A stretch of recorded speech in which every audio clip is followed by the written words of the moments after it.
আঙুলে আঙুল ছুঁয়ে শেখালে তুমি জীবনের পথ চলা, নিজে না খেয়ে তুমি খালে, শেখালে কথা বলা।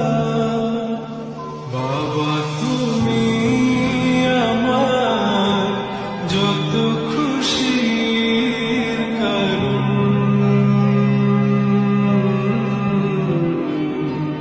বলো তোমার মতো করবে কে।